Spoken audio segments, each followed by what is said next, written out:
ان الحمد لله نحمده ونستعينه ونستغفره ونعوذ بالله من شرور انفسنا ومن سيئات اعمالنا من يهده الله فلا مضل له ومن يضلله فلا هادي له واشهد ان لا اله الا الله وحده لا شريك له واشهد ان محمدا عبده ورسوله اما بعد فان خير الحديث كتاب الله وخير الهدي هدي محمد صلى الله عليه وسلم وشر الأمور محدثاتها وكل محدثة بدعة وكل بدعة ضلالة وكل ضلالة في النار. أعوذ بالله السميع العليم من الشيطان الرجيم من همزه ونفخه ونفثه. بسم الله الرحمن الرحيم.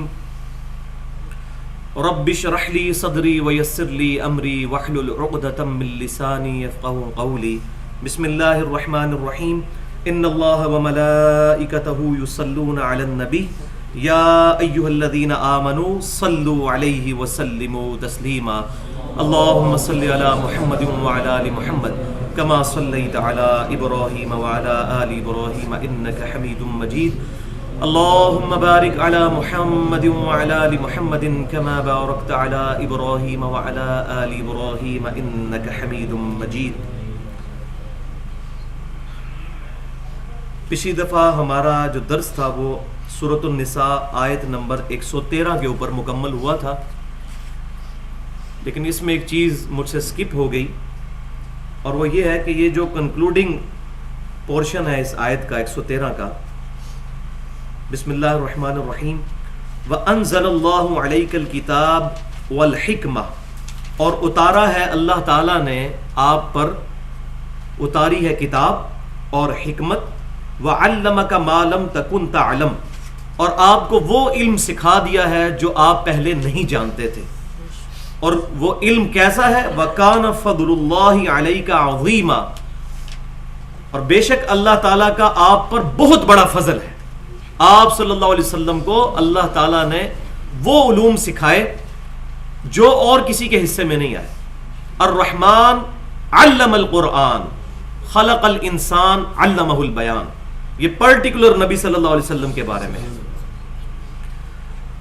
تو یہ آیت بھی جو انبیاء کرام علیہ السلام کو غیبی خبریں اللہ کی طرف سے عطا ہوتی ہیں اس پر ثبوت ہے، لیکن چونکہ میں اس کو پہلے ایڈریس کر چکا ہوں تقریباً 50 منٹ سورہ آل عمران کی آیت نمبر 179 کے تحت، وہ علیحدہ سے ہماری ریکارڈنگ جو ہے اختلافی مسائل کی حقیقت کیا ہے، ہماری جو ویب سائٹ ہے ahlsunnatpak.com اس کے اوپر رکھا ہوا ہے مسئلہ علم غیب. تو یہاں میں اس کو اتنی ڈیٹیل میں ایڈریس نہیں کروں گا. اب اللہ کا نام لے کر 114 نمبر آیت سے شروع کرتے ہیں. بسم اللہ الرحمن الرحیم. لا خیر فی کثیر من نجواہم، سرگوشیوں میں کوئی خیر نہیں ہوتی، اکثر دفعہ ایسا ہی ہوتا ہے. الا، مگر، من امر بصدقۃ، 3 ایکسیپشن دے دی ہیں کہ ان 3 معاملات میں سرگوشی کی جا سکتی ہے، چھپ کے بات کی جا سکتی ہے. تو یہ کانٹیکسٹ وہی چل رہا ہے پچھلا پورا رکوع جو منافقین نبی صلی اللہ علیہ وسلم کے خلاف پروپیگنڈا کرتے تھے چھپ کر. تو اللہ تعالیٰ فرماتا ہے تم راتوں کو جو سرگوشیاں کر رہے ہوتے ہو اللہ تعالیٰ کے علم میں ہے. تم ہمارے محبوب صلی اللہ علیہ وسلم سے تو چھپا سکتے ہو، صحابہ سے چھپا سکتے ہو، لیکن تمہاری منافقت اللہ سے چھپی ہوئی نہیں. اللہ اپنے محبوب صلی اللہ علیہ وسلم کو غیبی خبر عطا فرما دے گا اس معاملے میں. تو اس کے کنٹراسٹ کے طور پہ آ رہا ہے کہ بعض اوقات سرگوشی کرنا صحیح بھی ہوتا ہے، اور وہ 3 ایکسیپشن ہے. الا من امر بصدقۃ، کہ اگر سرگوشی کی جائے صدقے کے بارے میں، کسی کو آپ ترغیب دلاتے ہیں علیحدہ میں کہ بھائی فلاں بندہ غریب ہے، چپ کر کے اس کی مدد کر دو، یا کوئی شخص سرگوشی میں ہی خاموشی کے ساتھ کسی کی مدد کر دیتا ہے، تو یہ اللہ تعالیٰ نے فرمایا کہ یہ سرگوشی جائز ہے. او معروف، یا پھر جو نیکی کی دعوت دی جاتی ہے، بھلائی کی بات کسی کو سمجھائی جاتی ہے، اس میں علیحدہ کر کے اس چیز سے بچتے ہوئے کہ کوئی شخص کسی دوسرے شخص کو علل اعلان سمجھائے تو اس میں یہ خدشہ ہے کہ وہ اپنی تذلیل اور انسلٹ فیل کرے گا، تو علیحدہ سے لے جا کر اس کو سرگوشی سے بات سمجھا دی جائے کہ بھائی یہ معاملہ ہے. اسی طریقے سے بعض اوقات جو ہے وہ آپ آبزرو کرتے ہیں کہ کوئی بھائی ہے نماز پڑھنے کے لیے آیا اور اس کا نالا جو ہے وہ لمک رہا ہے، تو آپ اس کو سرگوشی میں کہہ سکتے ہیں کہ بھائی یہ آپ سنبھال لیجئے، اس کو اپنے آزار کو ٹھیک کر لیجئے، اپنی شلوار ٹھیک کر لیں، بجائے اس کو الالان کہنے کے۔ تو یہ دوسری صورت۔ اور تیسری جو ہے وہ کلائمیکس ہے اس کا، او اصلاح بین الناس، یا لوگوں کے درمیان اگر اصلاح کی نیت ہو، صلح صفائی کروانی ہو۔ اب دو بندے آپس میں لڑے ہوئے ہیں، دو خاندان لڑے ہوئے ہیں، تو بجائے اس دشمنی کو بھڑکانے کے خاموشی کے ساتھ کسی کو علیحدہ لے جائیں، اس کو کہیں بھائی ہمیں پتہ ہے کہ آپ اس وقت حق پہ ہو لیکن تھوڑا سا آپ ٹالریٹ کرو۔ ظاہر ہے اس کے سامنے کہیں گے، دوسرے بندے کے سامنے تو کہے گا اس نے اس کی سپورٹ کر دی۔ تو اصلاح کی نیت سے کسی کو علیحدگی میں لے جائیں اور اس کو سرگوشی کر لیں، تو یہ سرگوشی بھی جائز ہے۔ آپ ذرا دیکھیں یہ کتاب زندگی ہے، کس لیول پہ جا کر سوشل ایشوز کو ایڈریس کیا جا رہا ہے۔ اور میں نے سورۃ النساء کے شروع میں بتایا تھا کہ یہ سورت پرٹیکولر جو ہے وہ سوشل ایشوز کو ایڈریس کرتی ہے، آئلی زندگی کو ایڈریس کرتی ہے۔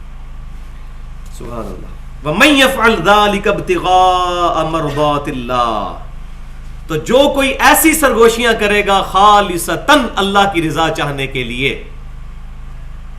اور کوئی اپنا پوشیدہ مقصد نہ ہو، اللہ کی رضا کے لیے، فَسَوْفَ نُؤْتِيهِ أَجْرًا عَظِيمًا، تو ان قریب ہم اس کو بہت بڑا اجر بھی دیں گے۔ تو قبلہ اپنا درست ہونا چاہیے کہ ہر کام اللہ کی رضا کے لیے، ورنہ نیکی جو ہے الٹا گناہ بن جائے گی اگر ریاکاری اس کے اندر شامل ہوگی۔ مسند امام احمد کے اندر صحیح حدیث موجود ہے، جس نے دکھلاوے کے لیے صدقہ کیا اس نے شرک کیا، جس نے دکھلاوے کے لیے روزہ رکھا اس نے شرک کیا، جس نے دکھلاوے کے لیے نماز پڑھی اس نے شرک کیا، والعیاذ باللہ تعالی۔ تو یہ شرک اصغر ہے، ریاکاری کرنا۔ اب آ رہی ہے قرآن پاک میں وہ اہم ترین آیت جس کو بنیاد بنا کر ہمارے اسلاف نے اجماع کے حجت ہونے کو بھی دلیل کے طور پر اس آیت سے اخذ کیا ہے، انڈائریکٹلی، اور ڈائریکٹلی احادیث بھی موجود ہیں، وہ انشاءاللہ اس کانٹیکسٹ میں بیان کر دوں گا۔ وَمَن يُشَاقِقِ الرَّسُولَ مِن بَعْدِ مَا تَبَيَّنَ لَهُ الْهُدَى، جو کوئی بھی رسول اللہ صلی اللہ علیہ وسلم کی مخالفت کرے اس کے بعد کہ اس کے پاس ہدایت کی بات آ چکی ہے، یعنی نبی صلی اللہ علیہ وسلم کو اللہ تعالیٰ نے وحی کے ذریعے جو باتیں ارشاد فرمائیں وہ اس تک پہنچ چکی ہیں، اس کے باوجود کوئی کتاب و سنت کی مخالفت کرتا ہے، وَيَتَّبِعْ غَيْرَ سَبِيلِ الْمُؤْمِنِينَ، اور اس راستے پر چلتا ہے جو مومنین کا راستہ نہیں ہے۔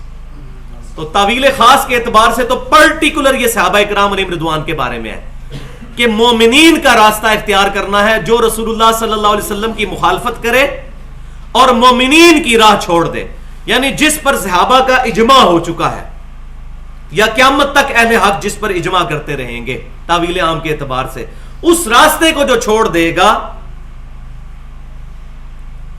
نولیہ ما تولا، تو ہم اسے پھیر دیں گے پھر وہ جس گمراہی میں پھرنے کے لیے خود تیار ہوا ہوا ہے، والعیاذ باللہ۔ اور یہ تو دنیا میں ہوگا، اور قیامت میں وَنُصْلِيهِ جہنم، اور اسے ڈال دیں گے جہنم میں، وَسَاءَتْ مَصِيرًا، اور یہ بہت بری جگہ ہے پلٹنے کی کہ کوئی جہنم میں جا کر پلٹے، والعیاذ باللہ تعالی۔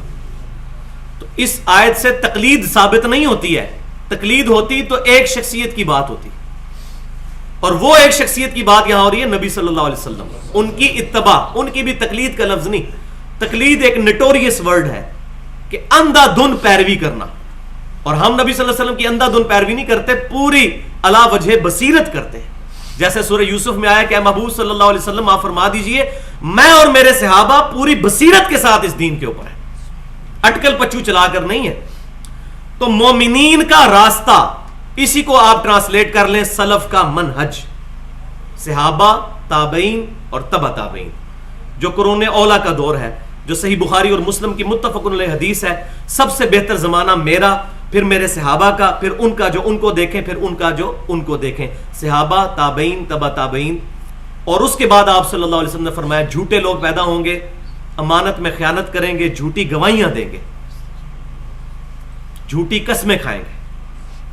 تو وہ مبارک دور وہ ہے مومنین کا راستہ، اور اس کے بعد بھی قیامت تک جو نئے معاملات آئیں گے ان پر جو اجماع ہوتا چلا جائے گا وہ حجت ہے. لیکن کوئی بھی اجماع صحابہ تابعین اور تبع تابعین کے اجماع سے ٹکرانا نہیں چاہیے, ادروائز وہ ایکسیپٹیبل نہیں ہوگا. یہ بات ہے سیدھی سی. تو یہ آیت ہے جس کو امام شافعی رحمۃ اللہ علیہ نے پرٹیکولر, جو ائمہ میں سے بہت بڑے امام ہیں, انہوں نے اجماع کے حجت ہونے پر پیش کیا. اس کے علاوہ بھی اہل سنت کی بھی اور اہل تشیع کی ساری آپ تفاسیر اٹھا کے دیکھ لیں, سب لوگوں نے اس آیت کو اجماع کے حجت ہونے پر دلیل قرار دیا ہے. اجماع کے حوالے سے میں تھوڑی سی گفتگو یہاں پر مناسب سمجھتا ہوں کہ اس آیت سے تو انڈائریکٹلی پتہ چلا, اب ڈائریکٹلی احادیث اس طرف اشارہ کرتی ہیں کہ امت کا اجماع حجت ہے. تو یہاں یہ بات یاد رکھیں, شروع میں کلیئر کر دوں کہ اہل سنت کی جو فکر ہے, فرقہ نہیں میں بات کر رہا, فکر, وہ چار چیزوں کو بنیاد سمجھتے ہیں. دو ایبسولوٹ ہیں اور دو ڈیرائیوڈ ہیں, جس کو میں نے نام دیا ہے اس ماڈرن دور میں اسلام کی ڈکشنری, جو انگریزی میں کہا جاتا ہے dictionary is always authority. But کے spelling B U T but ہے یا بی اے ٹی بٹ ہے یا بی او ٹی بٹ ہے, یہ ڈکشنری بتائے گی. ایک پی ایچ ڈی انگلش کہتا ہے بٹ کے spelling B A T but ہے, اور ایک پرائمری اسکول کا بچہ کہتا ہے بی یو ٹی بٹ, اس کی بات صحیح ہوگی, وہ پی ایچ ڈی کی بات غلط ہوگی. اسی طریقے سے اسلام میں بڑے سے بڑا سکالر, بڑے سے بڑا عالم اور فاضل اگر کتاب و سنت کے خلاف بات کرتا ہے, اس کی بات حجت نہیں ہوگی, وہ ڈکشنری کے خلاف ہے. تو اسلام کی ڈکشنری دو چیزوں پر ہے پرائمری طور پر ایبسولوٹ, وہ ہے اطیع اللہ و اطیع الرسول. اور اس پہ میں ڈیٹیل سے گفتگو کر چکا ہوں, گھنٹوں گھنٹوں کے لیکچرز میرے الحمدللہ یوٹیوب کے اوپر پڑے ہوئے ہیں اور اہل سنت پاک .com پہ بھی. وہ آج اس کا موقع نہیں ہے کہ میں اس کو بیان کروں. بس وہ ایک حدیث المستدرک للحاکم کی صحیح سند کے ساتھ کتاب العلم چیپٹر میں انٹرنیشنل نمبرنگ کے مطابق 318 نمبر حدیث کے حجۃ الوداع کے موقع پر امام کائنات سید الاولین والآخرین شفیع المذنبین رحمۃ للعالمین سیدنا و مولانا امام اعظم محمد رسول اللہ صلی اللہ علیہ وسلم نے فرمایا, میں اپنے بعد تم میں دو ایسی چیزیں چھوڑ کر جا رہا ہوں, ان کو مضبوطی سے پکڑ لوگے کبھی گمراہ نہیں ہوگے. ایک اللہ کی کتاب اور دوسرے اس کے رسول صلی اللہ علیہ وسلم کی سنت. تو یہ ہے دو ایبسولوٹ سورسز. اب کتاب اور سنت ہی نے ہمیں ایک تیسری چیز کے بارے میں بتایا کہ وہ بھی حجت ہے, اور وہ ہے اجماع امت. وہ بھی کتاب و سنت کی طرح ہی حجت ہے, کیونکہ کتاب و سنت کو ماننا اجماع کو ماننا, اجماع کو ماننا کتاب و سنت کو ماننا. البتہ جو چوتھی چیز ہے اجتہاد, وہ آپشنل ہے, وہ آپس میں اختلاف ہو سکتا ہے اور وہ اس کی خوبصورتی ہے. پوری امت کے لیے کسی ایک بندے کا اجتہاد ماننا ضروری نہیں ہے. اجتہاد ہر بندے کا اپنا اپنا ہے, وہ آگے حدیثیں بھی انشاءاللہ آ جائیں گی. تو پہلی حدیث المستدرک للحاکم میں کتاب العلم چیپٹر میں صحیح سند کے ساتھ انٹرنیشنل نمبرنگ کے مطابق 399 نمبر حدیث ہے. عبداللہ بن عباس رضی اللہ تعالیٰ عنہ کہتے ہیں کہ نبی صلی اللہ علیہ وسلم نے بیان فرمایا کہ میری امت کبھی بھی گمراہی پر جمع نہیں ہوگی, تم جماعت کو لازم پکڑ لو, جماعت پر اللہ کا ہاتھ ہے, جماعت پر اللہ کا ہاتھ ہے. اب اللہ کے ہاتھ کے لیے یہ مثال نہیں پیش کی جا سکتی ایسے کر کے, یہ بدعت ہو جائے گا. لیس کمثلہ شیء, اللہ کی مثل کوئی شے نہیں. اللہ عرش پر مستوی ہے اپنی شان کے لائق, اللہ ہماری شارک سے قریب ہے اپنی شان کے لائق. جماعت پر اللہ کا ہاتھ ہے. یہ وہ جماعت نہ سمجھیں یہ جو جماعتیں آج کل بنی ہوئی ہیں, ہر بندہ جو اپنی پارٹی علیحدہ کر کے وہ کہتا ہے جماعت پہ اللہ کا ہاتھ ہے. مسلمانوں کی جماعت, مسلمانوں کی فکر, صحابہ تابعین تبع تابعین کا اجماع. دوسری حدیث المعجم الکبیر طبرانی کے اندر موجود ہے صحیح سند کے ساتھ ابن عمر رضی اللہ تعالیٰ عنہ سے, سیم ہی الفاظ ہیں تھوڑے سے فرق کے ساتھ, کہ نبی صلی اللہ علیہ وسلم نے فرمایا کہ اللہ تعالیٰ میری امت کو کبھی بھی گمراہی پر جمع نہیں ہونے دے گا. یعنی پوری امت ایک بات پہ اکٹھی نہیں ہوگی, ایسی کوئی بات کہ جو گمراہی پر مبنی ہو. تم جماعت کو لازم پکڑ لو, جماعت پر اللہ کا ہاتھ ہے. یہ تو دو مرفوع حدیثیں ہو گئی. اب دو موقوف روایتیں, یعنی صحابہ اکرام علیہم رضوان کے اقوال. صحیح سند کے ساتھ المصنف ابن ابی شیبہ میں انٹرنیشنل نمبرنگ کے مطابق کتاب البیوع چیپٹر میں 22,990 نمبر اثر ہے کہ سیدنا عمر فاروق رضی اللہ تعالیٰ عنہ جو امیر المؤمنین ہیں, اب وہ بات بھی یاد کر لیجئے, سنن ترمذی, سنن ابی داؤد اور ابن ماجہ کی حدیث علیکم بسنتی و سنت الخلفاء الراشدین المہدیین، تم پر میری سنت اور میرے خلفاء راشدین کی سنت لازم ہے. تو سیدنا عمر نے قاضی شریح جو تھے ان کو خط لکھا، حوالہ میں بتا چکا مصنف ابن ابی شیبہ سے، اور فرمایا کہ جب بھی تمہیں کوئی مسئلہ درپیش ہو تو سب سے پہلے اللہ کی کتاب میں دیکھو، اللہ کی کتاب میں نہ پاؤ تو پھر رسول اللہ صلی اللہ علیہ وسلم کی سنت میں دیکھو، سنت میں بھی نہ ملے تو پھر امت کا اجماع دیکھو، صحابہ کرام علیہم رضوان کا کیا اجماع ہے، اور اگر اس میں بھی نہ پاؤ تو پھر اجتہاد کر لو، اور اگر تم اجتہاد نہ کرو تو یہ زیادہ بہتر ہے، بجائے وہ بال کی کھال اتارنے کے پیچھے ہی ہٹ جاؤ اس معاملے میں تو زیادہ بہتر ہے. لہذا اس میں ان لوگوں کا بھی رد ہو گیا جنہوں نے فرضی مسئلے اپنی فقہ کے اندر لکھ کے تو امت کو کہا جی بتائیں قرآن حدیث میں یہ مسئلہ کہاں لکھا ہوا ہے کہ 12 آدمی ہے جنگل میں، 12 ہی ننگے ہیں، امامت کون کرے گا ان کی؟ تو الحمدللہ قرآن و سنت میں اس طرح کی بے حیا باتیں تو نہیں لکھی ہوئی ہوں گی. سنن دارمی کے مقدمے میں عبداللہ بن مسعود رضی اللہ تعالیٰ عنہ کی صحیح سند سے اثر موجود ہے کہ وہ ناپسند فرماتے تھے کہ کوئی بندہ تھیوریٹیکل مسئلہ پوچھے کہ بتائیں اگر یہ ہو جائے تو کیا، وہ کہتے ہیں کہاں ہوا تب مسئلہ، اور جب ہوگا ہر بندے نے اپنا اجتہاد خود کرنا ہوگا. تو یہاں سے اجتہاد کا ثبوت بھی مل گیا، جو چوتھی چیز میں نے بتائی تھی. اور دوسری موقوف روایت سیدنا ابن مسعود رضی اللہ تعالیٰ عنہ سے مسند امام احمد میں اور المستدرک للحاکم میں صحیح سند کے ساتھ کہ جس چیز کو مسلمان اچھا سمجھیں اللہ کے نزدیک وہ اچھی ہے، اور جس کو مسلمان برا سمجھیں اللہ کے نزدیک وہ بھی بری ہے. تو یہ بھی اجماع کی دلیل ہے. اب اس سے یہ نہ سمجھیے گا کہ چند ایک مسلمان مل کے کوئی بدعت شروع کر دیں اور کہیں جی ہم اس کو اچھا سمجھ رہے ہیں تو وہ دین کا حصہ ہو جائے گی. اجماع جب تک نہیں ہوگا، اگر اہل حق مخالفت کریں گے کتاب و سنت کے دلائل پر تو وہ بدعت ہی ہوگی، اجماع نہیں ہوگا. مثال کے طور پر اب ایک بہت بڑا اجماع ہو چکا ہے کہ ربیع الاول کے مہینے کے اندر، اور میں نے اس پہ پورا لیکچر بھی دیا تھا 12 ربیع الاول کے اوپر، 2 گھنٹے کا یوٹیوب پہ پڑا ہوا ہے، ولادت مصطفیٰ صلی اللہ علیہ وسلم اور رسول اللہ کی آخری وصیتیں صلی اللہ علیہ وسلم، کہ ربیع الاول کے مہینے کے اندر نبی صلی اللہ علیہ وسلم کی شخصیت کے بارے میں پروگرام ہوا کریں گے. اس پہ پوری امت نے اجماع کر لیا ہے اتنے حصے پر.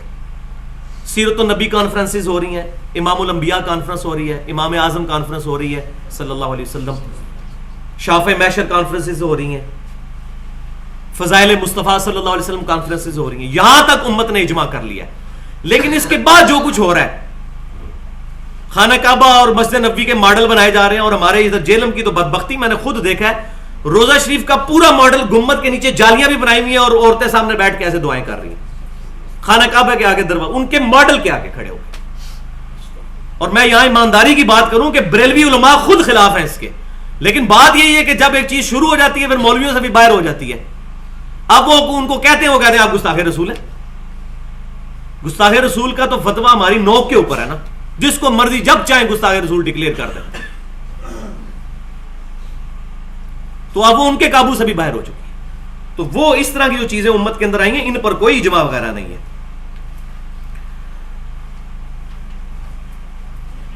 اب 3 پوائنٹ میں نے اس میں ایڈریس کرنے ہیں.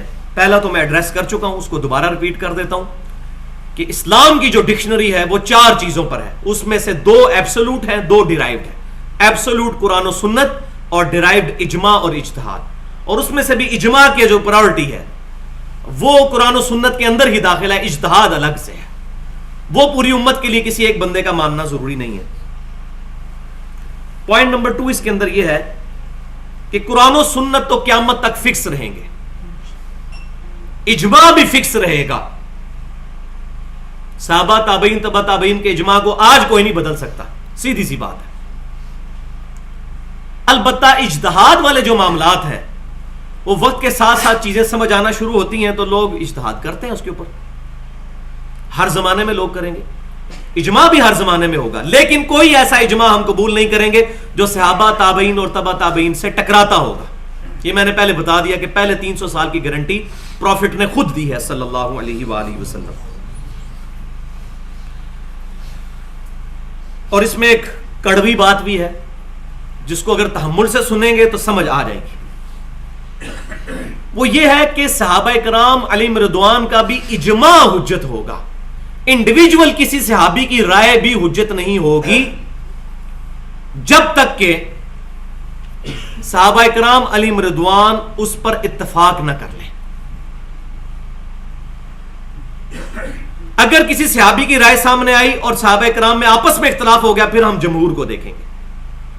اگر کسی صحابی کی انڈیویجول رائے سامنے آئی اور صحابہ نے اختلاف نہ کیا, ان کی اکیلے رائے, اس کے خلاف کوئی بات موجود نہیں ہے, تو وہ بھی پھر اجماع ہی تصور ہوگی.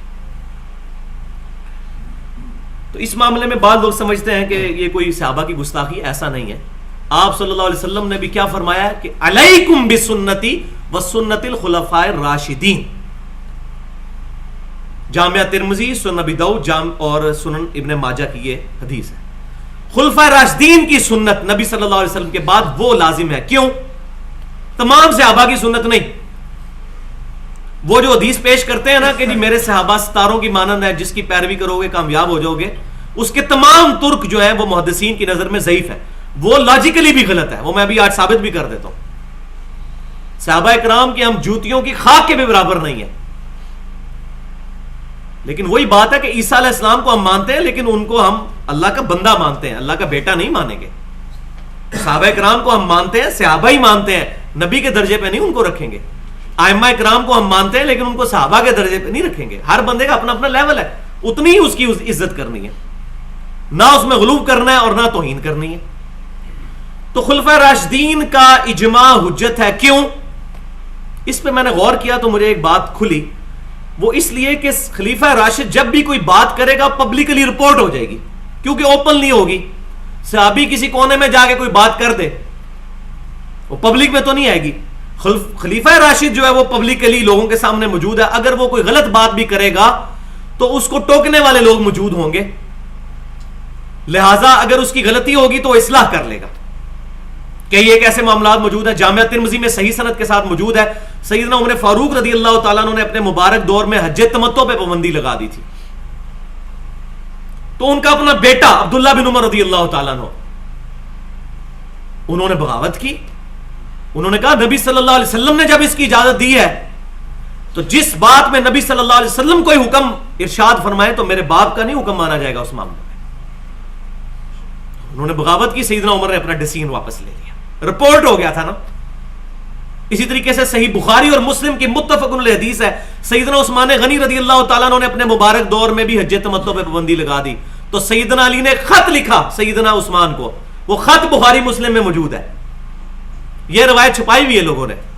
عبداللہ بن عمر کی تو سارے بتاتے ہیں, یہ کوئی نہیں بتاتا, حالانکہ یہ بخاری مسلم میں. اور سیدنا عثمان کو سیدنا علی نے لکھا, میں کسی بھی شخص کی وجہ سے نبی صلی اللہ علیہ وسلم کی سنت نہیں چھوڑ سکتا, چاہے آپ ہی کیوں نہ ہو. سیدنا عثمان بھی پیچھے ہٹ گئے. خود سیدنا علی, صحیح بخاری کے اندر موجود ہے, مرتدین کو انہوں نے زندہ جلوا دیا آگ میں. تو ابن عباس رضی اللہ تعالیٰ عنہ نے کہا کہ اے امیر المومنین, یہ آپ نے کیا کیا؟ نبی صلی اللہ علیہ وسلم نے تو انسان کو آگ میں جلانے سے منع فرمایا ہے, اور فرمایا ہے کہ یہ آگ کی سزا اللہ کے ساتھ خاص ہے. اللہ اپنے بندوں کو یہ سزا دے سکتا ہے, مخلوق کو یہ سزا نہیں دے سکتی. تو جامعہ ترمذی میں آگے ڈیٹیل موجود ہے. سیدنا علی نے رجوع کر لیا. انہوں نے نہیں آگے سے حدیث سنائی علیکم بسنتی و سنت الخلفاء راشدین کہ میں خلیفہ راشد ہوں تو میری سنت پہ عمل کرو. ظالم لوگ تیسری اور چوتھی صدی کے مولویوں کے بارے میں ہمیں کہہ رہے ہیں ہم ان کے اندھا دھن پیروی کرنی شروع کر دیں, اور صحابہ کرام تو خلفاء راشدین کے بارے میں نہیں تھے کرتے اندھا دھن پیروی. وہاں تو حدیث بھی موجود ہے. امام حنیفہ, امام شافعی, امام احمد بن حنبل, امام مالک کے بارے میں تو حدیث بھی کوئی نہیں موجود بائی نیم. ان بزرگوں کی ہم توہین نہیں کرتے, الحمدللہ ان کی اسلام کے لیے خدمات ہے, لیکن ان بزرگوں کے نام پر جو فرقے بنائے گئے ہیں ہم ان کی مخالفت کرتے ہیں. ہمیں حضرت عیسیٰ علیہ السلام سے کوئی دشمنی نہیں ہے. ان کے نام کے اوپر جو کرسچینٹی نے ان کے بارے میں ڈیوینٹی کلیم کر دی, ہمیں اس سے اختلاف ہے. تو یہ مسئلہ بھی میں نے الحمدللہ اس حوالے سے کلیئر کر دیا. اب پوائنٹ نمبر 3 اس کے اندر کہ اجماع اہل حق کا ہوگا. اگر اہل باطل اہل حق کی مخالفت کریں گے وہ اجماع ایکسیپٹیبل نہیں ہوگا. مثال کے طور پر صحیح بخاری اور مسلم کی متفق علیہ حدیث ہے کتاب استتابت المرتدین حروریہ کے بارے میں، خوارج کے بارے میں، وہ سیدنا علی کو کافر کہتے تھے، معاذ اللہ استغفر اللہ، کہتے تھے 3 ایکسز آف ایول ہے، علی، معاویہ اور عمر بن عاص رضی اللہ عنہم اجمعین، اور تینوں کو قتل کرنے کا انہوں نے پروگرام بنایا. بائی چانس سیدنا علی ہی اس دن باہر آئے تھے نماز کے لیے، باقی 2 آئے نہیں، وہ بچ کے سیدنا علی کو شہید کر دیا. وہ شہید کرنے والا وہ کافر نہیں تھا، سیدنا عمر کے دور میں اس نے بڑی فتوحات کی ہوئی تھی ابن ملجم نے، لیکن تعویل کی غلطی لگ گئی تھی اس کو، اور سیدنا علی کے قربان جائیں. سیدنا علی نے خوارج کے ساتھ جنگ کی، نہروان پہ شکست فاش دی، پھر خوارج کے جنازے بھی خود پڑھائے. تو لوگوں نے کہا یہ تو آپ کو کافر کہتے تھے، انہوں نے فرمایا یہ مجھے کافر سمجھتے تھے نا، میں تو ان کی تکفیر نہیں کرتا. آج لوگ اللہ عنہ باتھ روموں میں لکھا ہوا شیعہ کافر، فلانا کافر، فلانا کافر. ظلم کی انتہا ہے.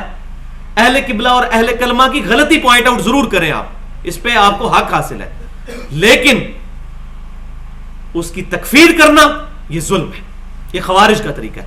اب خوارج کئی معاملات میں صحابہ کرام سے ہٹ گئے تھے، تو انہوں نے اگر مخالفت کی تو اس سے اجماع نہیں ٹوٹے گا. منکرین زکوٰۃ نے سیدنا ابوبکر صدیق رضی اللہ تعالیٰ عنہ اور صحابہ کے ساتھ مخالفت کی تو اس سے امت کا اجماع نہیں ٹوٹے گا. ہے تو مسلمان ہی تھے نا وہ، جن کے خلاف سیدنا ابو بکر نے رضی اللہ تعالیٰ عنہ نے جو ہے وہ ان کے ساتھ قتال کیا، تو اجماع نہیں ٹوٹے گا معتزلہ سے، روافض سے یا خوارج کے ساتھ، ان کی وجہ سے اجماع نہیں ٹوٹے گا اہل حق کا. اب آپ کو وہ حدیث سمجھ آئے گی. وہ حدیث پوری اس طرح ہے، جامعہ ترمذی اور سنن ابی داؤد اور سنن ابن ماجہ کے اندر، کہ آپ صلی اللہ علیہ وسلم نے ایک بلیغ خطبہ دیا، اور صحابہ کہتے ہیں کہ ہم سب لوگ اشک بار ہو گئے، اور ہمیں یہ یقین ہو گیا کہ آپ صلی اللہ علیہ وسلم کوئی ہم سے الوداعی گفتگو کر رہے ہیں، اور فرمایا میرے بعد تم بہت فتنے دیکھو گے. اس وقت علیکم بسنتی و سنت الخلفاء الراشدین المہدیین، میری سنت اور میرے خلفائے راشدین کی سنت کو لازم پکڑ لینا. بڑے اختلاف تم دیکھو گے.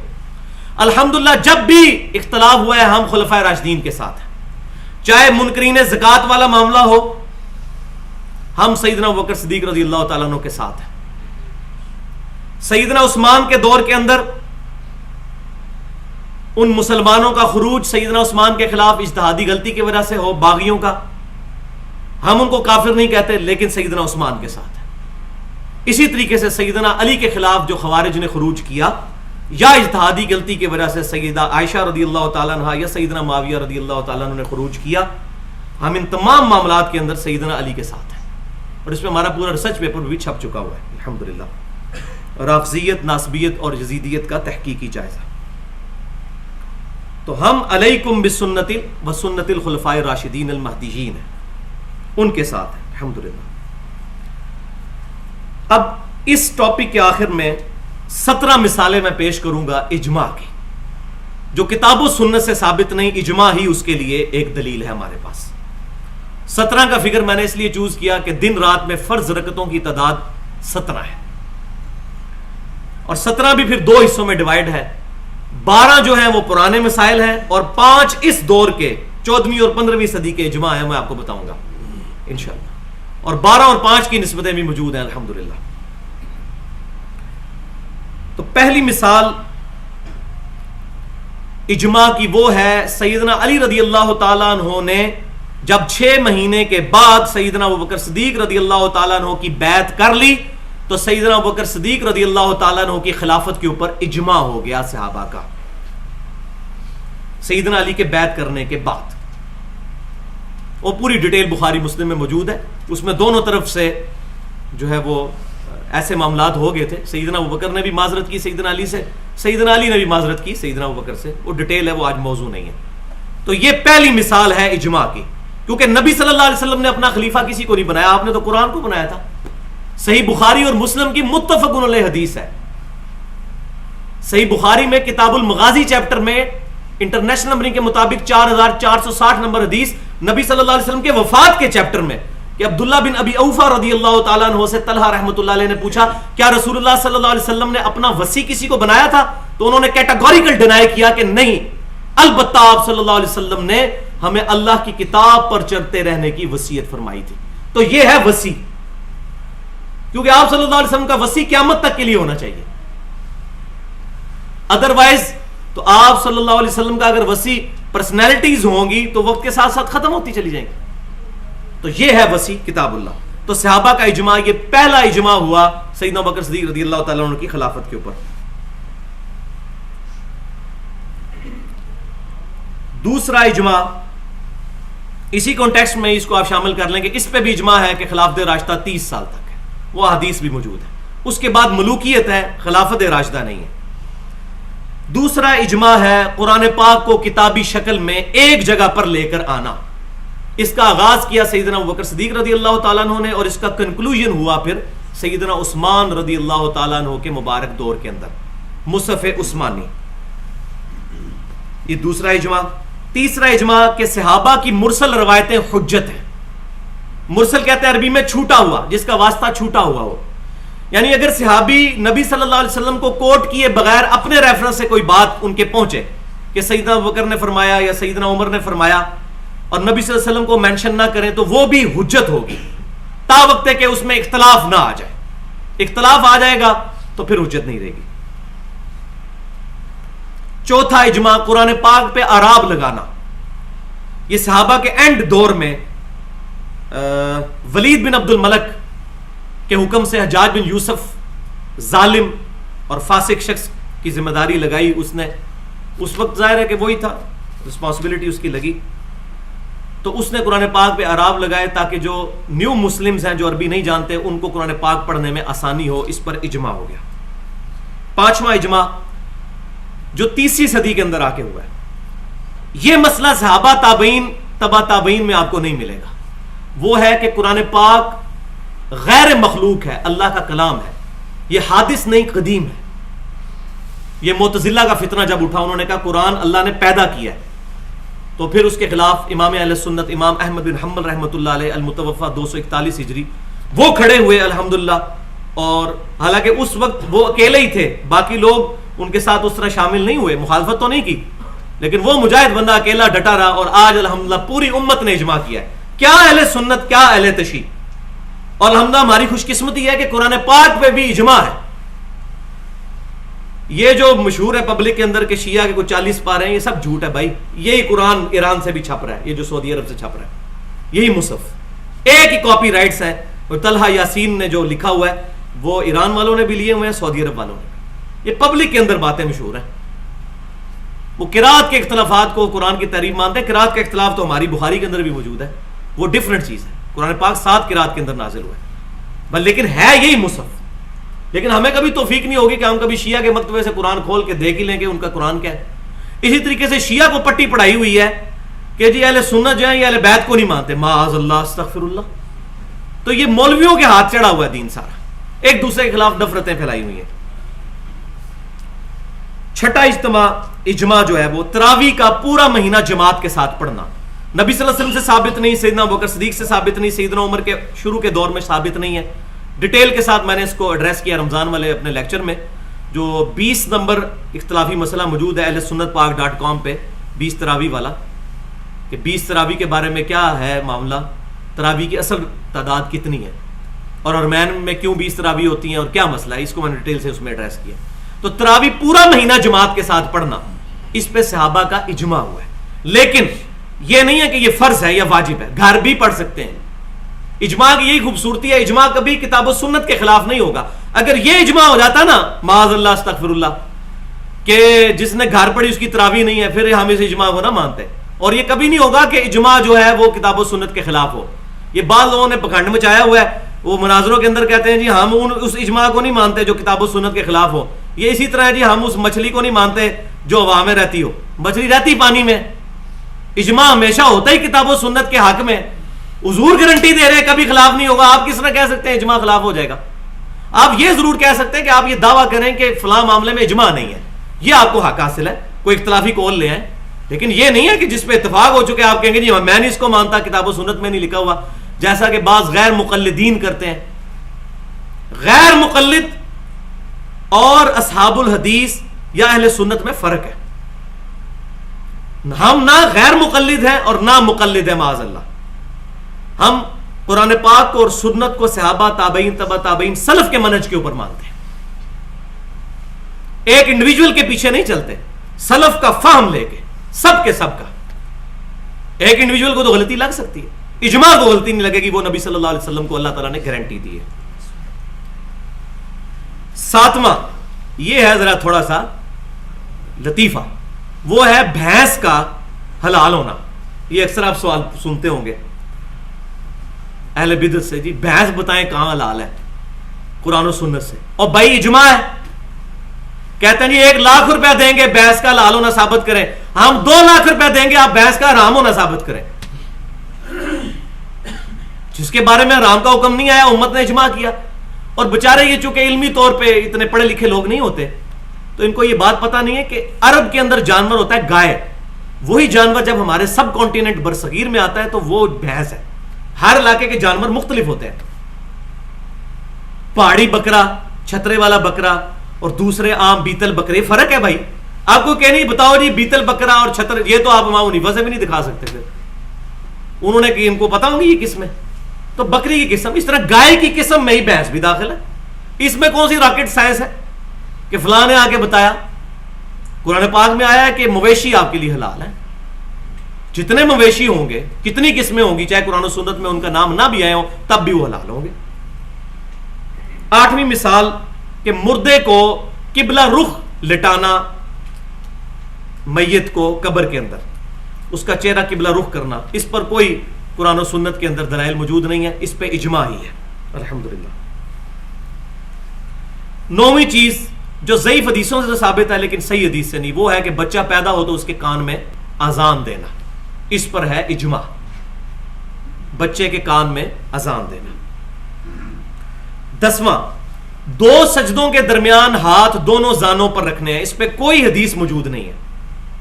یہ کہتا نہیں تکبیر تحریمہ سے لے کر سلام تک حدیث سے نماز بتائیں, تو ہم حدیث سے بتائیں گے, حدیث نے اجماع کو حجت کہا ہے. 3 چیزیں لی جائیں گی, قرآن, سنت, اجماع. تو یہ اجماع سے ثابت ہے, مسلمانوں کا عملی تواتر ہے کہ 2 سجدوں کے درمیان ہاتھ زانوں پہ رکھنے ہیں. تشہد کا تو حدیثیں موجود ہے کہ زانوں پہ رکھنی, اس کے بارے میں نہیں ہے. اور اس میں میرا اپنا بھی اس معاملے میں اجماع یہ ہے, میں سمجھتا ہوں کہ رکوع کے بعد ہاتھ چھوڑنے پر, یہ چند عرب کے لوگ ہیں جنہوں نے یہ معاملات اٹھائے, اور وہیں شیخ البانی نے ان کے خلاف لکھ بھی دیا کہ بدعۃ نجدیۃ, یہ نجدیوں کی بدعت ہے رکوع کے بعد ہاتھ باندھنا. پوری امت کا اتفاق ہے کہ رکوع کے بعد ہاتھ چھوڑنے ہیں. اہل سنت کے سارے گروہ, حنفی, شافی, مالکی, حنبلی, اہل تشیع, سب کے سب رکوع کے بعد ہاتھ چھوڑتے ہیں. پوری امت کا عملی تواتر اور اجماع ہے کہ رکوع کے بعد ہاتھ چھوڑنے. بلکہ سنن نسائی کے اندر جو 860 نمبر حدیث ہے انٹرنیشنل نمبرنگ کے مطابق, اس میں اشارہ بھی اس چیز کا موجود ہے کہ رکوع کے بعد ہاتھ چھوڑنے. ایک علیحدہ سے علمی بحث ہے, اس میں بھی اجماع ہے. 11واں یہ ہے کہ کہکہ لگانے سے وضو ٹوٹ جاتا ہے, کہکہ لگانے سے نماز ٹوٹ جاتی ہے. وضو کے بارے میں اختلاف ہے, حنفی کہتے ہیں ٹوٹ جاتا ہے, ہم اس میں سمجھتے ہیں کہ وہ ضعیف روایتیں ہیں. بل اجماع ادھر تک تو موجود ہے کہ کوئی شخص نماز میں کہکہ لگا لے تو اس کا جو نماز والا معاملہ ہے وہ ختم ہو جائے گا, نماز دوبارہ سے شروع کرے گا. 12واں اجماع یہ ہے جو بھی بعد میں ہوا, 3ری, 4تھی, 5ویں صدی ہجری, بلکہ 6ٹی تک جا کے ہوا, وہ ہے کہ صحیح بخاری اور مسلم کی تمام متفقن احادیث جو ہے, متفقن علیہ احادیث پرٹیکولر, اور صحیح بخاری اور مسلم کی علیحدہ علیحدہ سے بھی متفقن علیہ تو ہے ہی ہیں, علیحدہ سے جو متصل الاسناد مرفوع احادیث ہیں, اقوال نہیں, تعلیقاً روایتیں نہیں, صرف مرفوع احادیث بخاری اور مسلم کی, وہ تمام کی تمام قطعی الصحت ہے. شاہ ولی اللہ دہلوی رحمۃ اللہ علیہ نے حجت اللہ البالغہ میں اس پر اجماع لکھا ہے. یہ تو ہوگی 12 مثالیں ہمارے پرانے دور سے. اب نئے دور کی 5 مثالیں, یعنی مثال نمبر 13, وہ 14ویں صدی اور 15ویں صدی کے اندر ابھی بالکل لیٹسٹ اجماع ہوا ہے کہ قادیانی فرقہ اسلام سے خارج ہے. چاہے غلام احمد قادیانی دجال کو وہ پیغمبر مانتا ہو, چاہے غلام احمد قادیانی دجال کو وہ امتی نبی مانتا ہو یا مجدد مانتا ہو اس کذاب کو, وہ دار اسلام سے خارج ہے. اس پہ اجماع ہے. قادیانی فرقہ یہ اسلام سے خارج ہے. یہ اجماع جو ہے ابھی 14ویں اور 15ویں صدی کے اندر آ کے ہوا ہے. مثال نمبر 14 ہے کرنسی نوٹ کے اوپر. احادیث میں تو یہی ملتا ہے کہ آپ نے بکریوں کی زکات دینی ہے تو اس میں سے بکریاں دینی ہیں, سونے کی زکات دینی ہے تو اس میں سے سونا ہی توڑ کے دینا ہے, چاندی کی زکات دینی ہے چاندی دینی ہے. لیکن سونا چاندی ان بکریوں ان تمام چیزوں کے عوض نوٹ کی شکل میں بھی زکات دی جا سکتی ہے، اس پہ بھی امت کا اجماع ہے. قرآن و سنت میں ظاہر ہے یہ بات ہی کو نہیں موجود ہوگی. اب جو لوگ کہتے ہیں جی ہم مقلد ہیں تو امام حنیفہ سے دکھائے نا کرنسی نوٹ کا، ان کو بھی نہیں پتا ہوگا.